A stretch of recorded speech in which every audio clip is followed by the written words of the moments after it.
रंजना कभी ब्रश नहीं करती थी।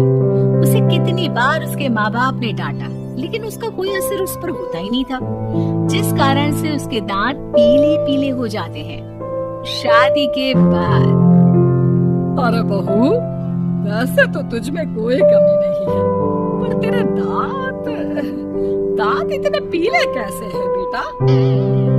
कैसे मतलब? कोई सर्जरी थोड़ी ना कराई है।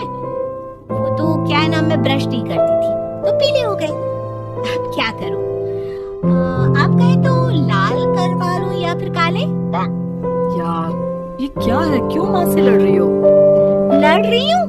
अरे मैं लड़ रही हूँ या ये बोल रही है कि दांत पीले हैं, पीले? अरे तपस्या थोड़ी ना की है इन्हें पीले करने के लिए। बकायदा ब्रश नहीं किया है 20 साल तक, तब जाकर। छी, कैसी बात कर रही हो? ये उस वक्त तो पीले नहीं थे जब हम लोग तुम्हें देखने आए थे। अरे तब साफ करवा लिया होगा डेंटिस्ट के पास जाकर। अब देखो कैसे पीले पीले लग रहे हैं। रंजना सास की तरफ गुस्से से देखती है। फिर शुरू हो गई पीले पीले पीले। अरे पीले तो तब भी थे जब मेरे हाथ का रसगुल्ला उड़ा उड़ा कर खा रही थी और बोल रही थी, लड़की नहीं गुणों का खजाना दे रहे भाई साहब आप। खैर अब वो लोग करते भी तो क्या करते, पीले दांत वाली बहू पल्ले पड़ी थी तो झेलना तो था ही। एक दिन कीर्तन में रंजना गाना गा रही थी। अरे कमला बहन, माँ का द्वार, यहाँ तो सब शुद्ध होकर आता है, फिर अपनी बहू को ब्रश भी नहीं करवाती तुम। दूर से पीले पीले दांत भक्ति में बाधा उत्पन्न कर रहे हैं। और कोई 2 साल के बच्चे थोड़ी ना लेकर आई हूँ मैं बहू बनाकर। अच्छी खासी लड़की है, अरे कैसे करवाऊं ब्रश? ये तो उसे खुद करना चाहिए ना। अब माँ बाप तो इसके जैसे तैसे निपटा दिए, ये नहीं सोचा कि सास कैसे संभालेगी। सास बहू को लेकर घर आ जाती है, लेकिन सोच लेती है कि आप इसे लेकर कहीं नहीं जाएगी। अगले रोज बहू कहती है, अरे क्या हो गया, मंदिर नहीं जाना क्या? कीर्तन का वक्त हो रहा है। मेरी मधुर वाणी से कान्हा जी जागते हैं और सोते हैं। आप तो जानती है ना उनकी भक्ति में कितना मन लगता है मेरा। वो क्या है ना, तबीयत ठीक नहीं लग रही है मेरी, आराम करूंगी मैं। तबीयत ठीक नहीं लग रही? अभी तो मिथुन के गाने पर नाच रही थी आप, और अब बोल रही है कि तबीयत ठीक नहीं लग रही। अरे भक्ति में मन लगा लो सासू माँ, ऊपर जाना है, क्या मुंह दिखाओगी आप? हाँ? सास को बहू की बात पर गुस्सा आ जाता है। मैं क्या मुंह दिखाऊंगी, इसकी चिंता तो ना कर, समझी? अपने मुंह की चिंता कर, जो ये पीले पीले दांत लेकर हर जगह पहुंच जाती है। पता है लोग कितना मजाक बनाते हैं। ना जी ना, मैं नहीं जाना कहीं तेरे साथ। तो ये बात है। कोई ना, मत जाओ, मैं अपने कमरे में ही बैठकर भक्ति कर लूंगी। ऊपर वाला दांत थोड़ी ना देखता है, मन देखता है, भावना देखता है। और अरे बस बस, तू सब कुछ दिखा, बस ये सफेद चमकदार दांत ना दिखाना किसी को, है? जा यहाँ से। बहू को सास की बात का कोई फर्क नहीं पड़ता, वो तो जैसी थी वैसी ही रह जाती है। सुबह नहाकर किचन में खाना बनाना, फिर खाना खाना, कीर्तन भजन करना और सो जाना।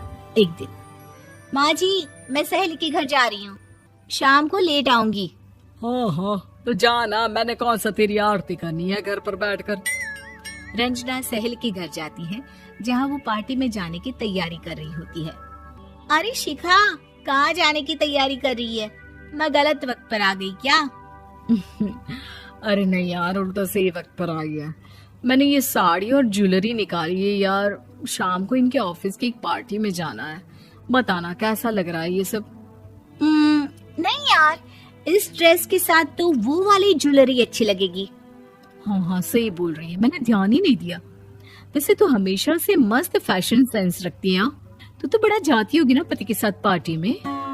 रंजना कुछ नहीं बोलती, बस सोचती है कि यार काश ये बात सही हो जाती, पर मैं क्यों नहीं जाती पार्टी में?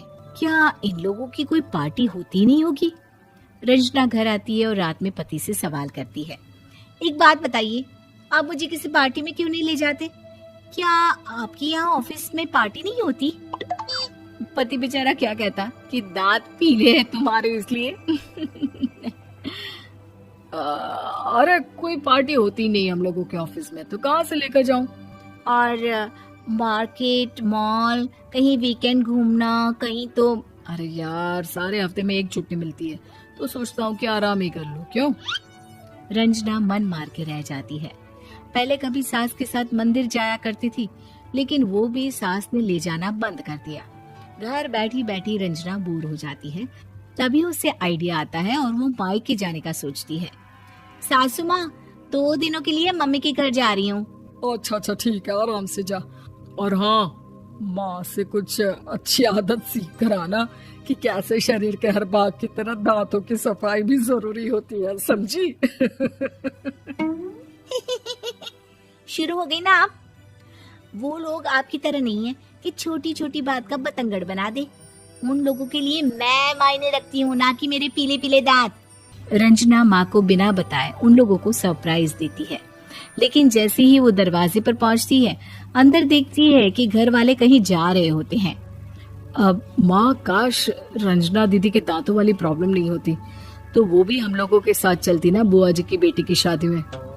हाँ बेटा, लेकिन अब उसे कौन समझाए कि उसको उसके पीले दांत नहीं दिखते, लेकिन उसके आसपास के लोगों को कितना एम्बैरेसिंग फील कराते हैं। मुझे तो कितनी बार उसके स्कूल की टीचर ने शिकायत की कि उसके साथ कोई लड़की बैठना भी नहीं चाहती, और ना ही कॉलेज में कोई उससे बात करना चाहता था। लेकिन पता नहीं क्यों उसे ये बात समझ में ही नहीं आती। कोई कमी नहीं है उस लड़की में, बस यही कि दांत पीले हैं। वो तो भला हो जीजा जी और उनकी माँ का, जो दीदी को जैसी है वैसे ही रखा हुआ है। रंजना को अपने घर वालों की बात सुनकर बहुत दुख होता है। वो सोचती है कि वो क्या करे, लेकिन फिर वो सीधा डेंटिस्ट के पास जाती है, अपने दांत चमकाती है और कसम खाती है कि वो रोज ब्रश करेगी। अरे क्या हो गया? तुम तो 2 दिनों के लिए गई थी ना, पर कोई ना, अच्छा है, चलो आ गई तो। रंजना सास के सामने आकर खड़ी हो जाती है और पूरी स्माइल करती है, उसके चमकदार दांतों को दिखाती हुई। हैं? चले मंदिर? माँ, मुझे माफ कर दीजिए, मैंने आप लोगों को बहुत एम्बैरेसिंग फील करवाया। मैं आज से रोज ब्रश करूंगी।